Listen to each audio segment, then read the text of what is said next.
kelompok-kelompok radikal itu memang disusupkan untuk memecah kita dari dalam. Iya, dan memang yang mendapat himayah, perlindungan dari Protek, ya. mendapat protek dari barat, kemudian juga dana tamwil, itu kan kelompok-kelompok radikal. Besar duitnya kayak. Ya gak tahu lah, kayaknya iya. Dulu saya kan nonton video Kiai itu yang katanya ada $2.000. Saya waktu itu 1.500. 1.500. Udah turun atau memang? Gak tahu, kalau itu yang cerita ke saya itu mantan Ustadz Wahabi. Tobat. Dia bilang, saya waktu ceramah di Bogor tuh Ustadz, Iya. Kiai tahu berapa gajinya Ustadz Wahabi? Gak tahu. Saya tahu Kiai. Berapa? $1.500. Lo kok tahu? Saya mantan, katanya. Berarti kalau dibuatkan persatuannya bagus juga ya. Persatuan Mantan mantan Wahabi. tobat. Wahabi, saya kira bagus itu. Mungkin Ustadz bisa koordinasi nanti. Ada seorang guru hafal Quran datang menemui saya, minta maaf karena sampai 2016 dia mengatakan saya kafir karena saya mengatakan Ar-Rahman al-Ashistawa itu adalah al-istila, Allah berkuasa. Sedangkan kata guru saya, kata dia sebelum dia tobat, ini tobat dari Wahabi, kata dia, kata guru saya, Tuhan itu di atas aras, maka siapa yang mentakwil itu kafir. Ustadz Somad itu gimana? Ustadz Somad itu kafir. Jadi sampai 2016 Ustadz masih kafir. Baru akhir-akhir inilah Ustadz Islam. Dan dia minta maaf ke saya.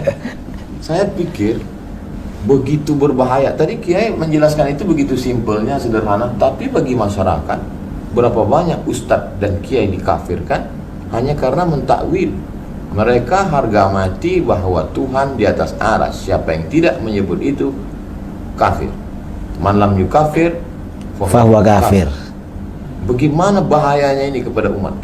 Ya jelas bahaya, karena mengkafirkan orang lain, mengkafirkan orang muslim itu akan kembali kepada dirinya sendiri. Walaupun kita tidak mengkafirkan mereka yang mengkafirkan kita. Saya tadi berharap Kiai mengkafirkan, jadi saya dapat legitimasi. Iya. Begitu. Masalah ini di kalangan Asy'ariyah terjadi khilaf. Sebagian ulama mutaqaddimin seperti Syekh Abi Ishaq Asy-Syirazi, pengarang kitab Al-Muhadzab, kata beliau, ahli bid'ah yang mengkafirkan kita berarti kafir. Kata beliau, Wahabi kalau mengkafirkan kita berarti kafir. Karena di dalam hadis, man qala li akhihil muslim ya kafir, faqad ba'a biha ahaduhuma. Cuma kata Imam Nawawi dalam Raudhah, juga dalam Raudhatut Thalibin, pendapat yang muktamad tidak kafir. Mengapa? Karena mereka ini ada syubhat. Mengkafirkan ini karena ada syubhat di dalam pikirannya. Apa kira-kira yang memotivasi mereka untuk tajsim?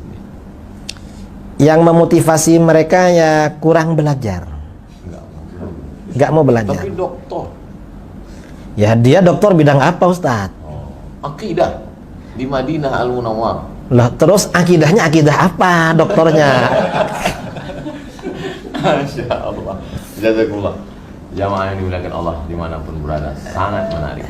Tapi di awal Kiai Idrus Ramli mengatakan Ustadz Somad hanya punya waktu 30 menit.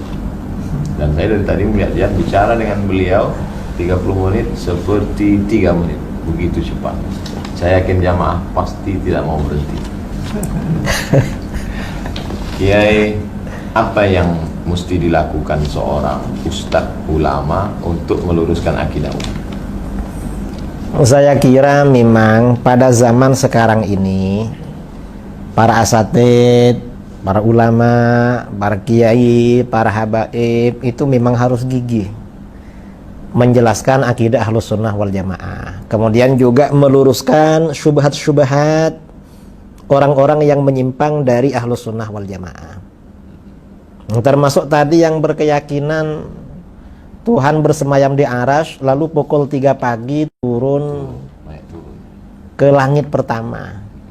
Nah biasanya semua akidah yang menyimpang itu tidak rasional. Karena kalau salafi ini dikejar, Tuhan ini turun pukul 3 pagi. Itu pukul 3 pagi ikut waktu daerah mana? Kalau waktu istiwa kan jalan terus. Jalan terus. Setiap matla itu selisihnya kan kecil. Berarti Tuhan pindah-pindah. Ya, kalau waktu Indonesia dibagi 3. Itu pukul 3 ikut daerah mana? Mereka mungkin jawabnya turun terus. Kalau turun terus lalu naiknya kapan? Itu kan problem. Nanti mereka ditanya ngapain turun? Mungkin mereka bilang, loh Tuhan itu turun untuk mendengar doa kamu, makanya bangun sholat tahajud. Lalu kita tanya, apa kalau tidak turun nggak dengar? Mereka bingung lagi. Karena kalau jawab Tuhan nggak dengar, kufur mereka, kafir. Kalau jawab sebenarnya dengar walaupun nggak turun, bisa ditanya lagi, loh kalau dengar dari aras ngapain turun? Tapi biasanya kalau terdesak jawabannya bila takyif wala taksir. Oh, itu kan cara ngeles terakhir itu. Cara Kalau dialaskan Tuhan itu di atas dengan Isra Mi'raj gimana Kiai? Itu buktinya Nabi Muhammad naik ke atas jemput sholat bolak-balik. Berarti Tuhan di atas. itu tempatnya Nabi ketika bermukalamah dengan Allah. Di dalam hadis-hadis tentang Isra Mi'raj tidak ada keterangan bahwa itu tempatnya Allah. Tapi tempat ketika Rasulullah mukalamah dan melihat Allah. Keterangannya seperti itu. Bukan tempat Allah. Tidak ada keterangan di dalam hadis itu tempatnya Allah, gak ada. Karena yang Isra Mi'raj, yang membaca hadis-hadis Mi'raj kan kita kan. Mereka ini gak mau sebenarnya peringatan Isra Mi'raj. Lalu dipakai dalil, ya salah dong. Berarti dengar ceramah kita waktu Isra Mi'raj. Lah ya itu, Bid'ah juga itu. Dialaskan lagi doa Kiai. Buktinya kalau doa itu nunjuk Allah di atas. Kalau Allah di bawah pasti doanya gini. Kata para ulama, atas itu qiblatud doa, sama dengan Ka'bah itu qiblatus shalah. Kalau tanah itu qiblatus sujud. Gak ada orang sujud itu ke atas, gak ada, ya pasti ke tanah. Makanya di dalam Al-Quran itu fasjud waqtarib, sujudlah dan mendekatlah. Kalau ini tidak ditakwil, ini bahaya, karena berarti Allah ada di bawahnya karpet ini. Berarti Wahabi ini kalau mau pakai otak sedikit aja ya. Sebenarnya kalau dipakai sedikit itu lumayan, hasilnya bagus. Nah, mereka emang nggak dipakai, jadi masih orisinil.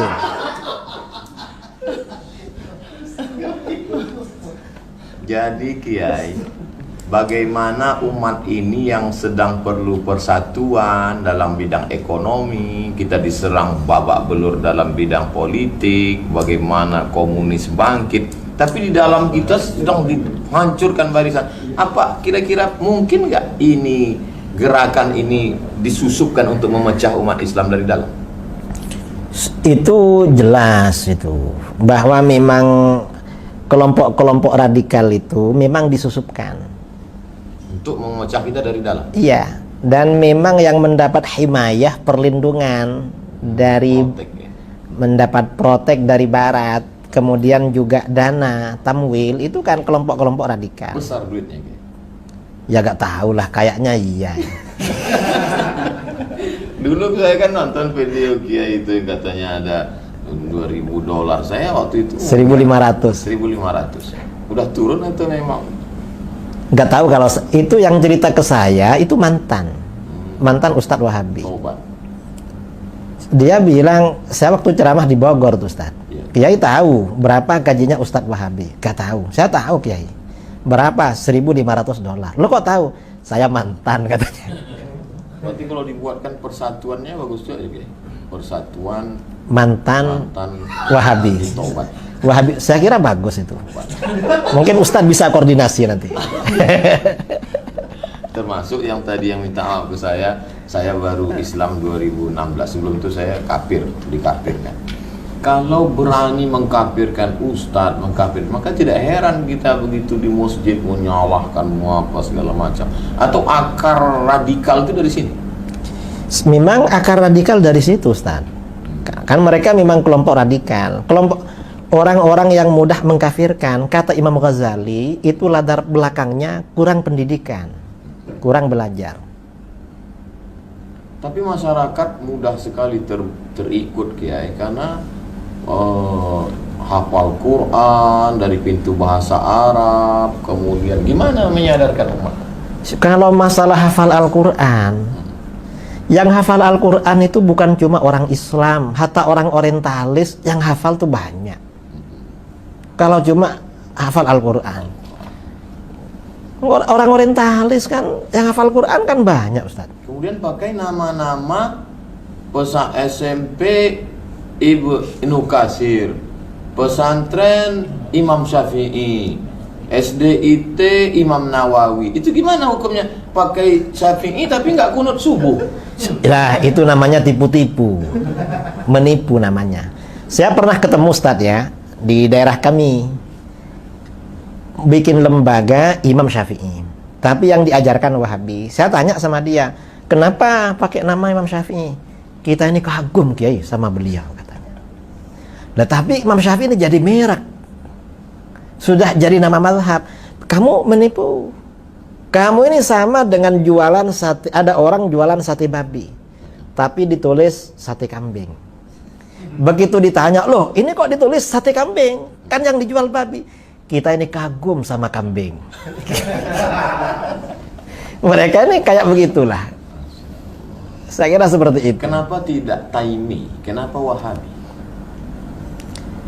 Ya, karena Wahabi ini lebih radikal daripada Taimi. Taimi.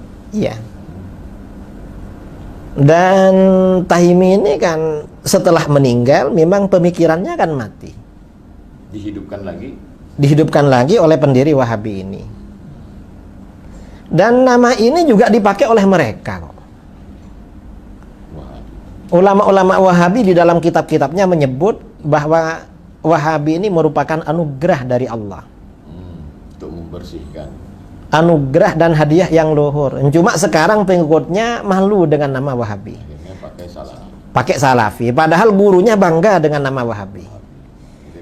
Jadi muridnya ini apa? Ukuk ya? Apa ukuk itu? Durhaka pada gurunya itu. Gak mau sama nama kebanggaan gurunya. Sama gurunya saja durhaka.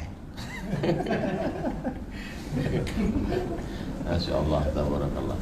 Dalam perjalanan dakwah Kiai pernah nggak menghadapi yang paling radikal sampai ingin membunuh karena menganggap kafir, dengan yang paling lembut, yang baik, yang sopan, yang Wahabi garis lurus misalnya? Nggak pernah. Kalau sampai mau membunuh mau apa, karena ini kebanyakan mereka sebelum acara sudah lari duluan, sudah batal. Saya dialog di forum terbuka dengan Wahabi itu tahun 2008 satu kali, 2009 dua kali. Baru kemudian ya 2009 dua kali. Habis itu di Denpasar 15 masjid tuh lari-lari semua, nggak ketemu. Cuma 2 masjid datang orangnya. Lalu 2013 di Manado, malah gak ada di rumahnya, sama panitia dicari ke rumahnya gak ada semua ustadz-ustadznya itu. Lari. Katanya acara di luar kota. Di Aceh juga begitu, langsung gak ada pada hari acara. Tapi pas ditanya murid-muridnya, kenapa nggak mau debat dengan Kiai Idrus Ramli? Nggak boleh duduk dengan ahli bid'ah. Bilang pada muridnya begitu, tapi kalau pada panitia sebagian nggak begitu. Alasannya seperti yang di Aceh sama di Bogor. Kita ini mau debat sama orang Ahlus Sunnah, asalkan bukan Ki Idrus. Yang lain saja katanya. Alasannya Ki Idrus tuh suka ngeyel. Iya. Kalau sama yang baik, yang lurus ada. Kalau yang lurus itu Wahabi tuh gak ada yang lurus, memang apa ya? Ya bengkok-bengkok lah. Orang itu memang jalan terjal, jalan bengkok memang. Jadi kalau bisa duduk satu majelis dengan Kiai Idrus itu berarti apa? Taqiyah. Ya agak membicarakan masalah itu, membicarakan yang lain-lain. Sampai kapan kita selesai dengan Wahabi? Mungkin sebentar lagi selesai. Sebabnya? Kan sudah gaduh di Saudi. Oh ya dana. Ya dana sudah. Ya mudah-mudahan lah segera bertaubat. Mudah-mudahan taubatnya diterima Allah. Amin Allah. Terima kasih yang tak terhingga kepada Kiai Haji Idrus Ramli, singa Ahlus Sunnah wal Jamaah. Mudah-mudahan kita banyak mendapatkan pencerahan insyaallah. Amin ya rabbal alamin. Siap-siap menerima bully dari haters. Jazakumullah khairan. Mudah-mudahan Allah memberikan keberkahan. Terima kasih Kiai. Jazakumullah khairan. Sama-sama ya. Jamaah jangan pernah berhenti untuk belajar. Saksikan terus, baca buku Kiai Idrus Ramli. Saya sampai hari ini tetap banyak istifadah dari buku beliau, dari ceramah beliau. Jazakumullah khairan. Ahsanallahu ilaikum. Kasarallahu amsalakum. Aqulu qawli hadza astaghfirullah li wa lakum. Kita mohon doa keberkahan dari Kiai Idrus Ramli. Tafadhal masyaallah. Bismillahirrahmanirrahim. Alhamdulillahirabbil alamin. Allahumma shalli wa sallim ala sayyidina Muhammadin miftahi babi rahmatillah. Adada ma fi ilmillah, salatu wa salaman daimaini bidawami mulkillah wa ala alihi wa sahbihi ajma'in. Allahumma qasim lana min khashyatika ma yahulu bainana wa baina ma'siyatik, wa min ta'atika ma tuballighuna bihi jannatak, wa min al-yaqini ma tuhawwinu bihi alayna masa'ib ad-dunya. Allahumma matti'na bi asma'ina wa basarina wa quwwatina ma ahyaytana waj'alhu al-waritha minna waj'al tha'rana 'ala man zalamana wansurna 'ala man 'adana wa la taj'al musibatana fi dinina wa la taj'alid dunya akbara hammina wa la mablagha 'ilmina wa la tusallit 'alaina man la yarhamuna. Allahumma ighfir lana wa liwalidina wa masyayikhina wa muallimina wa ashabina wa asdiqaina wa ahbabina wa liman lahu haqqun 'alaina wa li jami'il muslimin wal muslimat wal mu'minin wal mu'minat al-ahya' minhum wal amwat. Wa sallallahu ala sayyidina Muhammadin nabiyil ummi wa ala alihi wa sahbihi barak wa sallam tasliman katsira. Subhana rabbika rabbil izzati amma yasifun wa salamun alal mursalin walhamdulillahi rabbil alamin. Taqabbalallahu minkum. Minna wa minkum taqabbal ya